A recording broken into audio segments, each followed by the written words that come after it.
we are. Hold on. There's something I need to check, just a few seconds.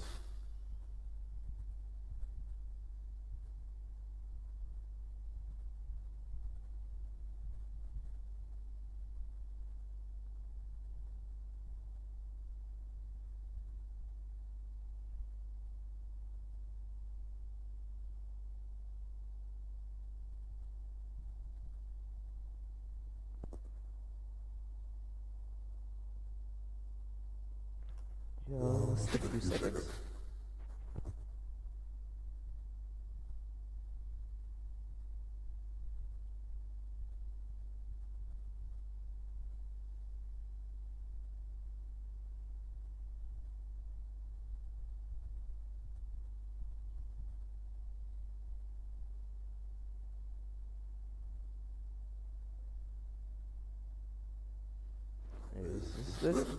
Is this thing online? Hold on, let me check.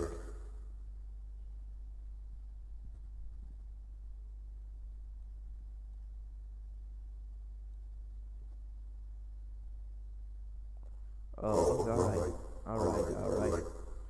So, it's gonna be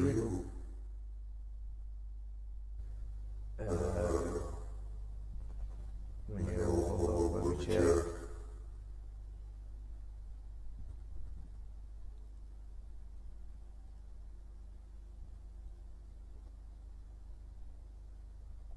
Oh, alright. So, it's gonna be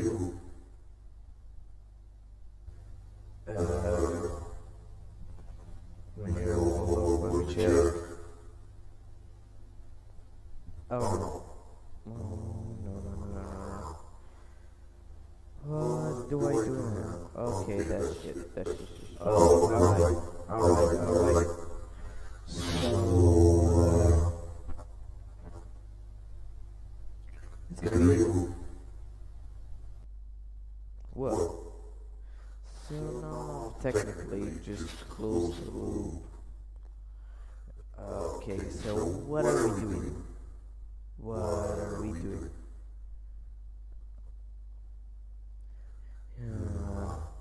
Seems like, these platforms are kind of hard to understand. Like, I've been in a world for millennia that doesn't have these sorts of things. Well, you can figure out clearly that I'm not really Xenophanes, but let's just do it for the funny. Yeah, that was just a sort of mind movement, y'all didn't get it. If anyone is in the stream anyway, yeah.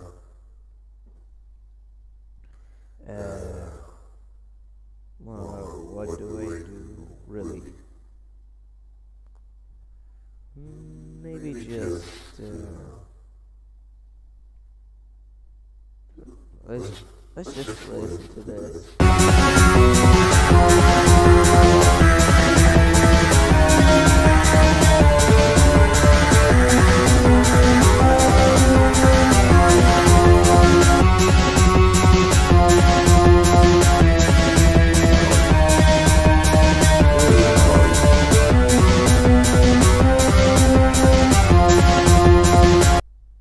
Real nice, with me some minor adjustments, but I don't really know how to do these. Anyway, let's just see this shit. Well, I don't really know. Yeah, what I'm gonna search is pretty off topic, but let's do it anyway.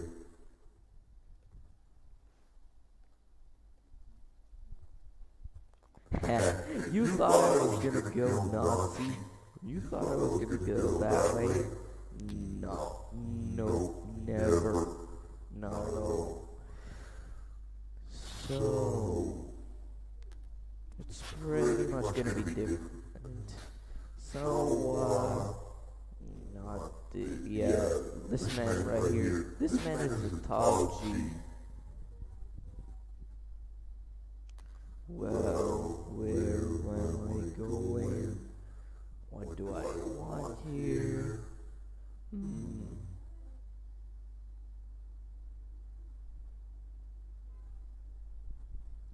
Well, I don't really know. Oh, okay, alright, alright. What if USA joined Germany 1917? Alright. That's pretty adjusted. Just reacting, that's it. The First World War started in 1914 in Europe. Germany, Austria-Hungary, Bulgaria, and Ottomans on one side. British Empire, France, Russia, Serbia, and Japan on the other side. USA was neutral at the start of the war. On April 6, 1917, USA decided to enter the war at one side. Pretty true.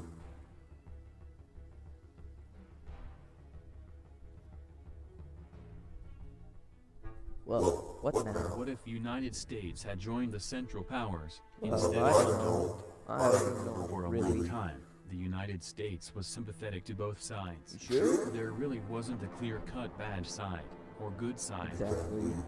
USA President Wilson wasn't exactly fond of the German Kaiser. Oh, He yeah. wasn't fond of many world leaders. Oh, The no. Germans sank Lusitania on May 7, 1915, killing 128 Americans. Oh, shit. But at Lusitania was a British Navy, carrying munitions in a war zone, Yeah. using American passengers as human shields. Well, kind of. The main goal of USA, since 1900, was to become the first world power, in the They face of did. the British Empire. They did, really. What if USA leaders decide that Germany is the wrong enemy? Well, I don't know. Maybe just start Those with fake the ads war. really drive you mad, huh? The game looks God so fun in the damn. ads. God damn, get the fuck up. June 28, 1914, Sarajevo. Serbs kill Franz Ferdinand of Austria. Yeah, the pretty funny. Austro-Hungarian throne. Pretty funny. July 28, 1914, Austria-Hungary declares war on Serbia. Russia mobilizes. Ooh. August 1st, 1914, Germany declares war on Russia, What France, the- and Belgium. August 4th, the United Kingdom declares war on Germany. Yeah. August That's how it 25th, really Japan went. declares war on Germany. World War I start.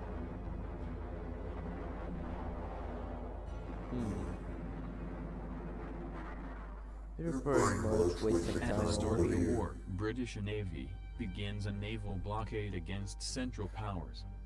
Yeah. American corporations want to sell weapons and other material to both sides. But USA ships are constantly stopped by the British Royal Navy. Oh, shit. November 1st, 1914, the Ottoman Empire enters the war. Terrible mistake, really. September 1914, Battle of the Marne. The Western Front become entrenched in France.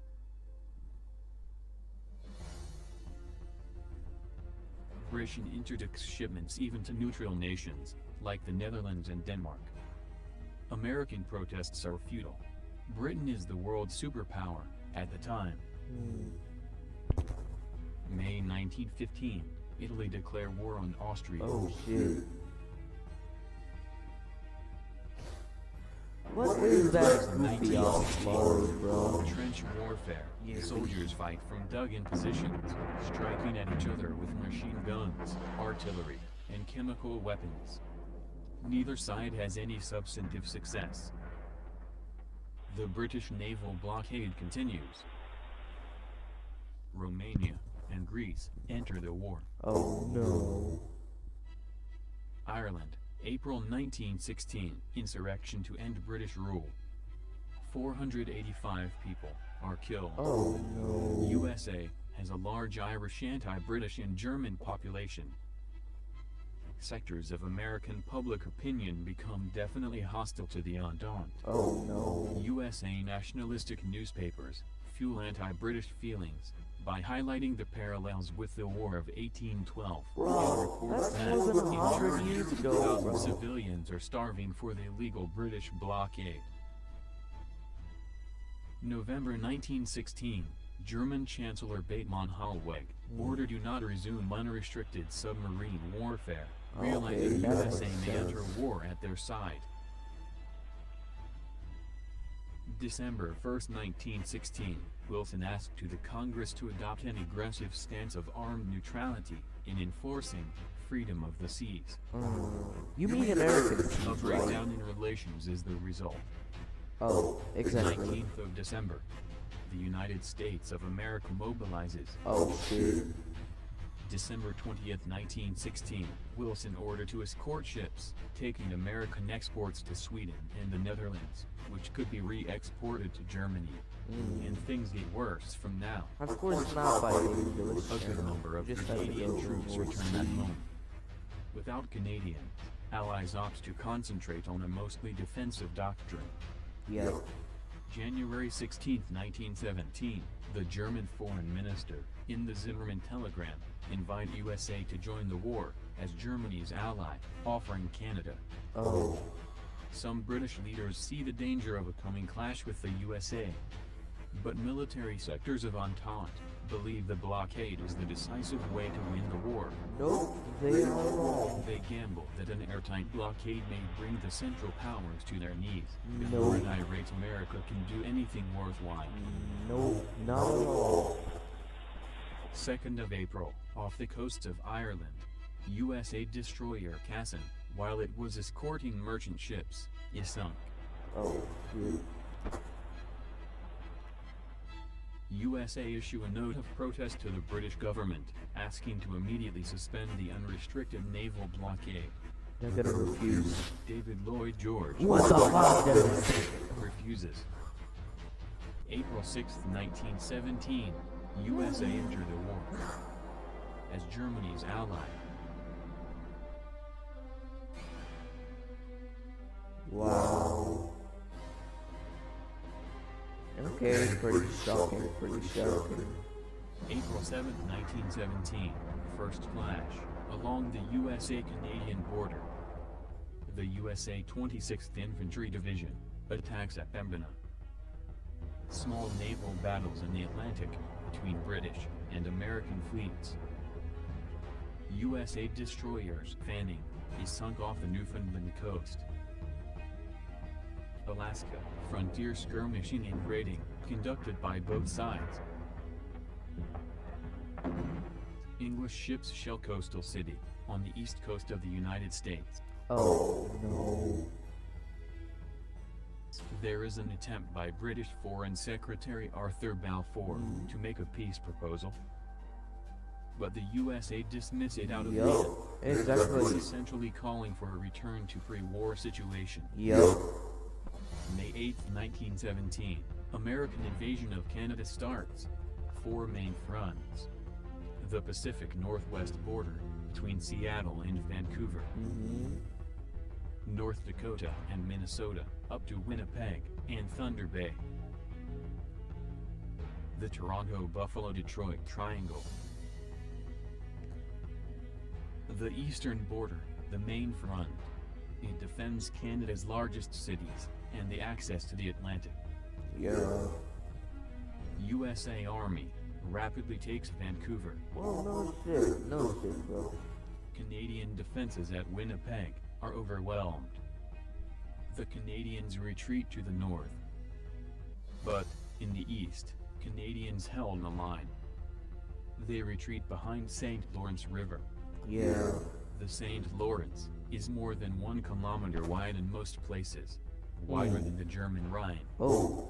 The English has sent as many troops to Ontario and Quebec to counter the American war machine. Battled hardened troops. They fought at New Chapelle, Ypres, Somme. In 1917, USA is not ready for war. Well, pretty No weapons, understandable. no tanks, but, no logistics. Even How Bulgaria were they did when they stronger joined than the the Allies? USA did. Ooh, that's USA shitty. can land troops in Europe to help Germans. It's impossible to break the British blockade of the North Sea. The American Navy is not a match for the British Navy. Yup. And the French, the Italians, and the Japanese have a fleet too. It Yo. took 3 years to build a battleship, so the opportunity for the USA to hugely increase the fleet during the span of World War I is low. Oh. But the American entry in the war gave to German troops the desperately needed morale. Nice. It's in Europe that the war will be won or lost. Who knows? Who knows, really? May 9, Europe. Allied naval offensive ends in disaster for the Allied army. 25th of May, 1917, Japanese and Australian troops start the invasion of Philippines. Oh. In the Atlantic, Oh no. USA Navy refuses an open fight with Royal Navy. 100 years ago, Royal Navy enjoyed a position the USA Navy enjoys today. What It is could it? have literally taken on the entire world, Oh. and still possibly won on the seas. Hmm. July 31st, France. The Battle of Passchendaele begins. Oh, let me guess. French war August for 10th, Canadian Front. British and Canadians, under the command of General Sir Arthur W. Currie, launch an offensive, retaking some ground in Montreal. Nice. 15th of August, 1917. Naval bombing of Boston. The worst naval bombing of the war. Ooh, okay. No trench warfare in the Canadian Western Front. Whoa, pretty self-explanatory. This front is many times longer than the entire European Western Front. Too Whoa, big. pretty A obvious. static line of fortifications to build, like the Russian front. Hmm. But, in the east, there are trenches. What? Well, I did not pay attention to that. Italian front, Battle of Capreto. The Austro-Hungarians break through the Italian lines. Oh, Italians halt the offensive on the Piave River. Stalemate in France. Without USA support, Allies do not have the strength to launch offensives. Yo. And Germans are occupied in the east. November 7th, Russia. The Bolsheviks seize power. Ooh. December 16th, 1917. At Brest-Litovsk, Russia signs an armistice with Germany. Millions of German soldiers are now free for use in France. December Oh, 20th, is that Japanese final and British frontier? forces invades Hawaii. Hawaii? What the Can't fuck is continue. Hawaii, bro? British launched gas attacks at Americans. At the time, gas was a normal weapon, like artillery. But during Christmas 1917, there is a series of unofficial ceasefires. American and Canadian soldiers cross trenches to exchange seasonal greetings and talk. Whoa, kind of emotional. January 1918, the British still dominate the Atlantic. USA can't send soldiers in Europe. But they do not need to do it to win the war. They do not need to control the seas. Yeah. They merely have to deny Britain the use of it. Yeah. British Navy, now, can't just sit in the North Sea and wait for the Germans to finally do something. Not when there are the Americans all over the Atlantic, hitting their convoys. British are forced to weaken the North Sea Fleet to Ooh. neutralize the American threat. German fleet is able to start sortie and harass shipments to the British Isles. Oh, Germany alone came very close to starve the British. With American help, they would have succeeded. Great Britain is reliant on food imports. American attack cut the supplies.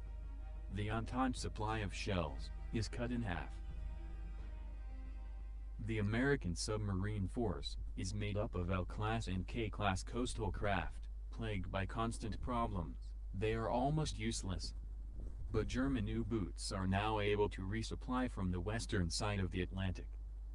With the USA as a safe base, they are even more lethal. Yo. Britain is not threatened, but it starts to starve. February 1918, Canadian Front. The United States, after the passage of the Selective Service Act, draft 2,800,000 men. Ooh, okay, that's Another 3 massive. million will be available in the next months. Holy, so many souls. Canada's armed forces are small, compared to the USA. Ooh. Allies Yep. are stretched They're very thin already, doomed. and they are not able to defend Canada with any ability, unless they give up on Europe. February 5, 1918. Marines cross the St. Lawrence River, near Trois-Rivières. Ooh.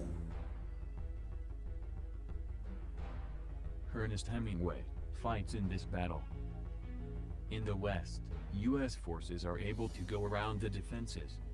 1/3 of the Canadian border is not covered. Yup, they're coming too. 1st of March, the 1st USA Army of Pershing takes Toronto. Montreal surrenders. Yo, they're Griffiths almost moves to done Nova with. Scotia and use that as a base. They're almost Can done be with defended me. by their superior naval power. But Canadian campaign is lost. Yup. Yup. European front. Without pressure, Germany have time to integrate and exploit the resources of the harvests of Poland and Ukraine. Oh. The Allies know that they could not win a protracted war, with American war machines starting to warm up. Yup. The Allies decide a final quick offensive, codenamed 100 Days Operation. March 21, 1918, British attack near St. Quentin, achieved an unprecedented advance of 60 kilometers. After heavy fighting, however, the offensive is halted. There is the problem of resupply troops. The terrain is shell-torn, and often impassable to traffic. 10th of April, Italians obtain a success at Vittorio Veneto. Wait, But what? Austrian morale is high. Austrian orderly retreat to the Tagliamenda River, organizing a defensive line. In this front, made of high mountains and many river, it's difficult to obtain a decisive victory. 15th of July, Allies launch another offensive, in an attempt to encircle Lille. Oh, I don't think But they he's gonna lack succeed. 1 million of Canadian and Australian soldiers, impregnate in their countries. Oh. The Germans halt the drive, and counterattack. By 20th of July, the Allies has retreated to their starting lines. Yup.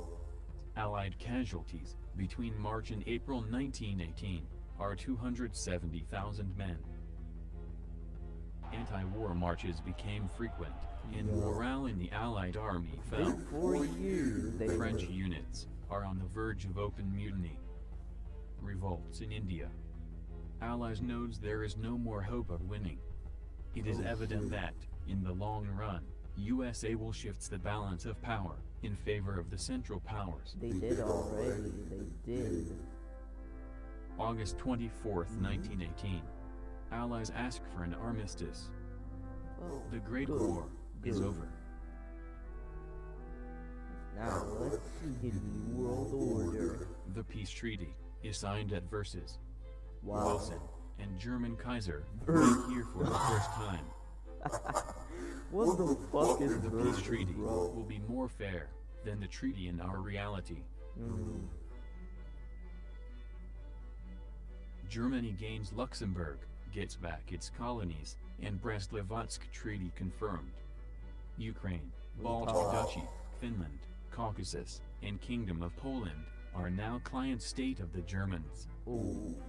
Germany also gains the Belgium Congo, and some French colonies in the Congo region.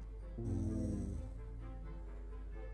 USA gains Martinique, Bahamas, and most of French Polynesia. No way America is going to allow a potentially hostile, Anglophile, independent Canada on its northern border. Mm-hmm. Quebec gets some sort of independence. Uh-huh. Newfoundland, Labrador, and Yukon plebiscite to join USA, as new states. Oh. Canada have a Puerto Rico-like confederal status. Ireland is independent. Yeah, they got Indemnity to USA and Germany for illegal blockade. France, army size restrictions, and admits to waging aggressive war. Ooh. Right. Italy have to pay reparations to Austria, but probably they will never get paid. Yeah. Austria-Hungary will dissolve some years after the war. Yo.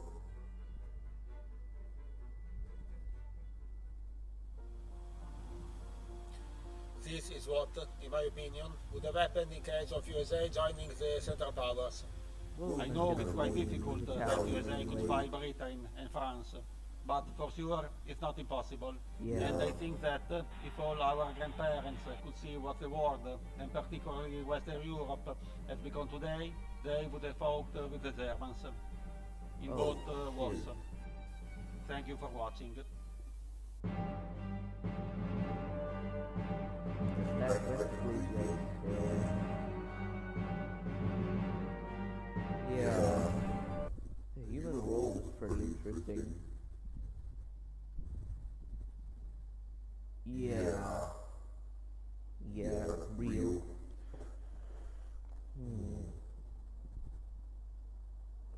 Yeah, they have both valid reasons. Alright, one last thing to react to.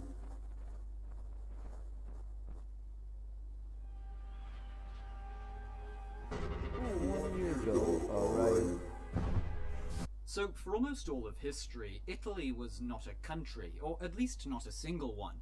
Through till the 19th century, the Italian peninsula was divided into a diverse plethora of states, each with their own cultures, forms of government, and to an extent, even languages. Ooh. Some built trade empires that extended across the Mediterranean, while others were dominated by foreign powers themselves. For well over 1,000 years, the peninsula was in flux, and the different peoples of Italy considered themselves to be, first and foremost, Piedmontese or Tuscan or Neapolitan, or from any one of hundreds of other localities over the centuries. They didn't think of themselves as being of one cohesive nation. They were not modern Italians, and there was no real call for Italian unification. Not yet.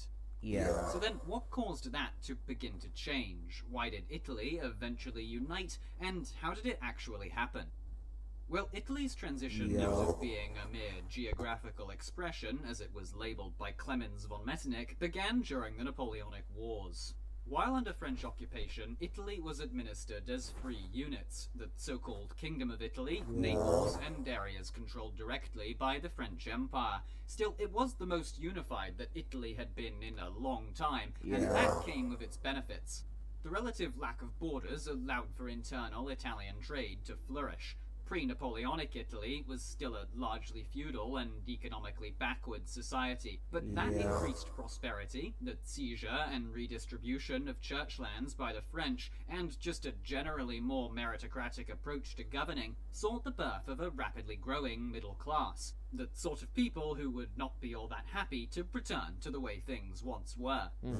Which is exactly what the great powers of Europe wanted for Italy after Napoleon's final defeat at Waterloo in 1815. It was in that year that the Congress of Vienna, at which Metternich, as foreign minister and later chancellor of the Austrian Empire, played a key role, redrew the map of Europe to suit the victorious powers of the Napoleonic Wars. The peninsula would not look at all the same as it had under Napoleon, and Metternich set out to crush any aspiration for nationhood among Italians.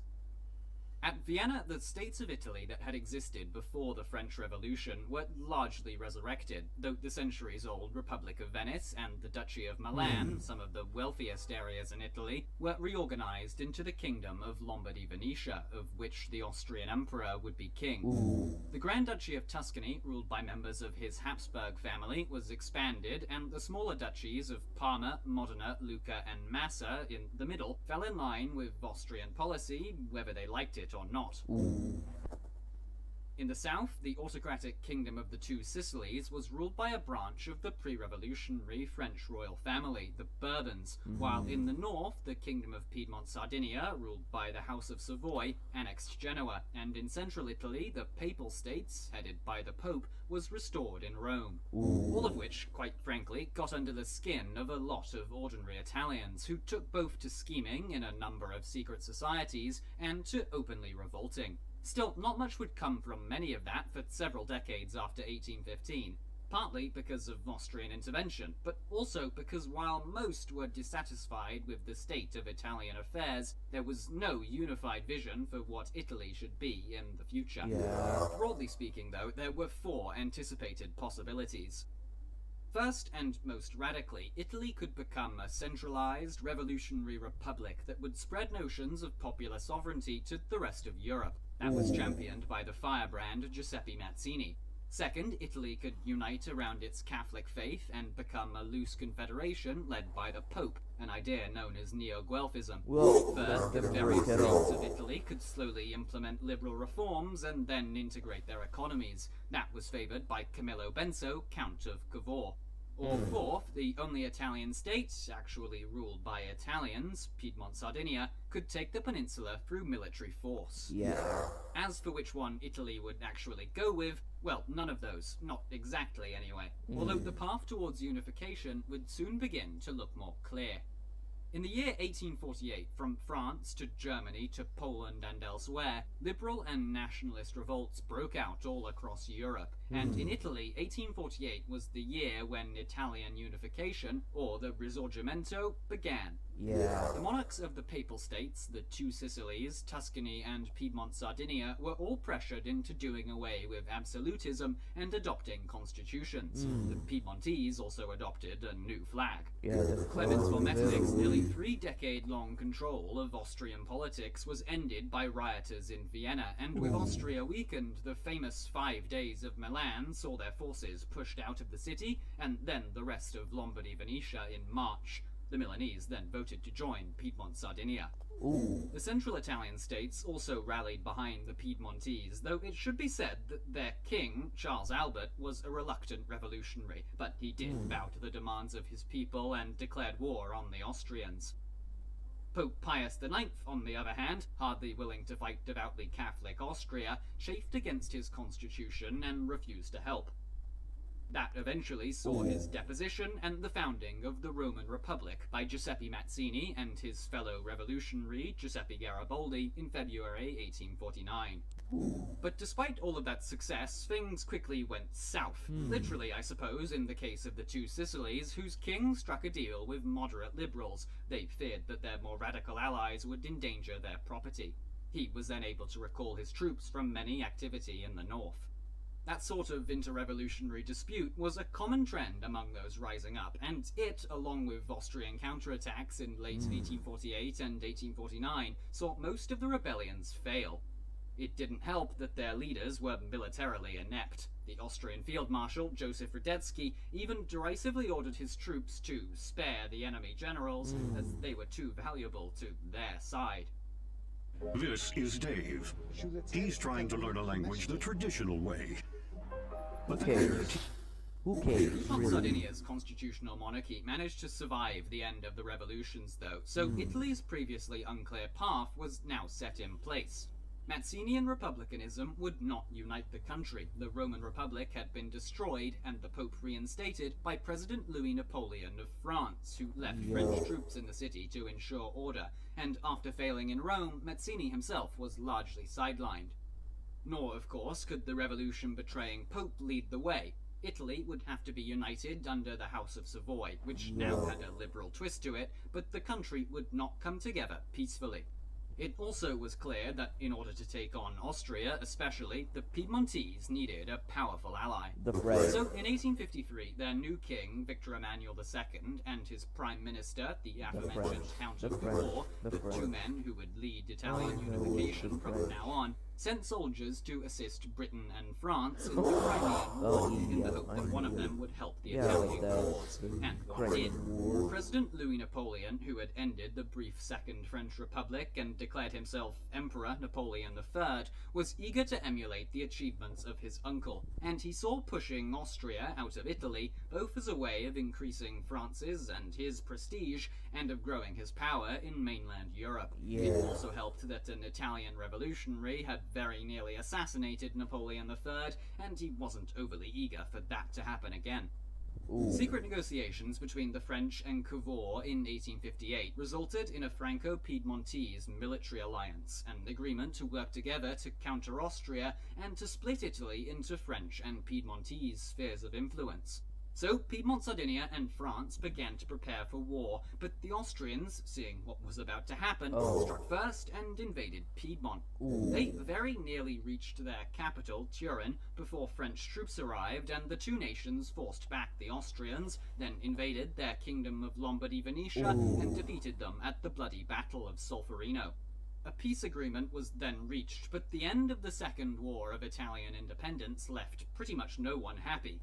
Austria lost about half of her territory in northern Italy, including Milan, to the Piedmontese, and her central Italian client states had revolted again, then took some papal territory, briefly formed their own country, and then chose to join Piedmont Sardinia. Cavour and Victor Emmanuel weren't happy either, though, as the French had refused to push farther into Venetia after Solferino, as they had promised, so Venice remained out of their hands.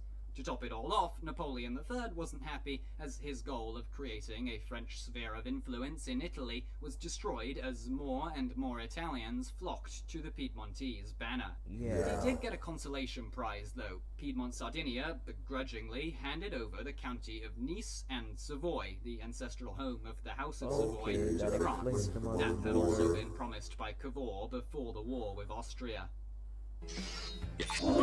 God damn it. God fucking damn it. The loss of Nice, which, unlike Savoy, was Italian-speaking, horrified many revolutionaries, including the old Republican Giuseppe Garibaldi, who himself was from there. Nevertheless, he was loyal to the idea of a united Italy, and pragmatically, despite his want of a republic, recognized that Piedmontese monarchism was what was going to bring it about.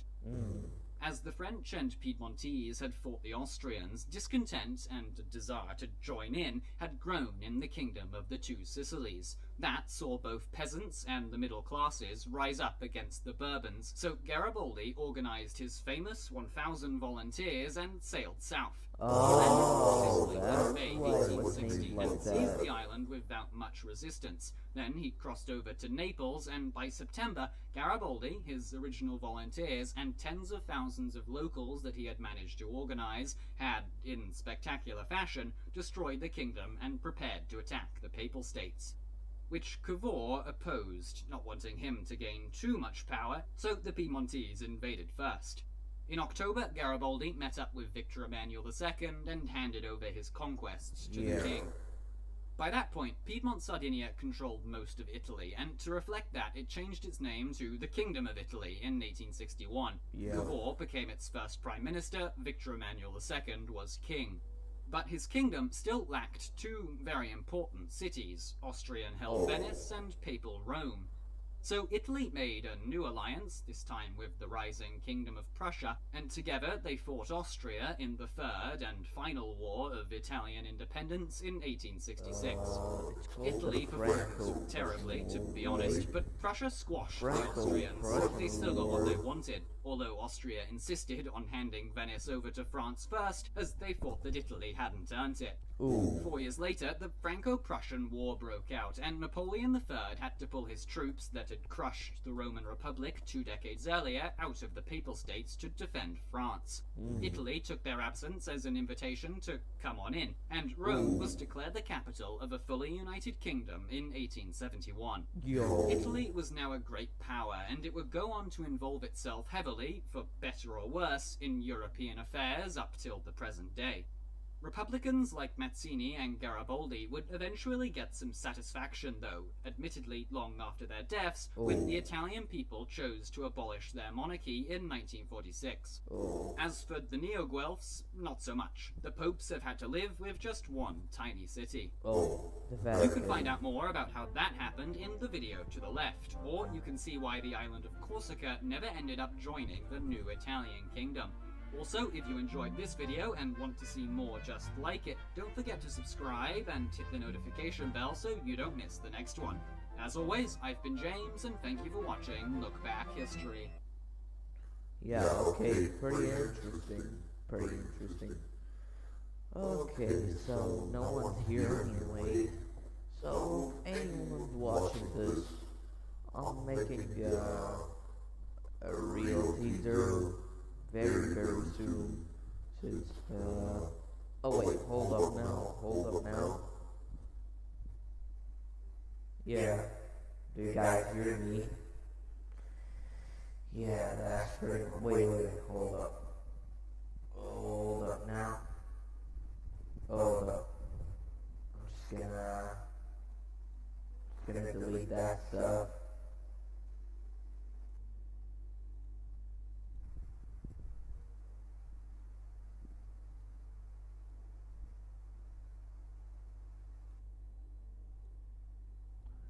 Okay, I think you can hear me all well.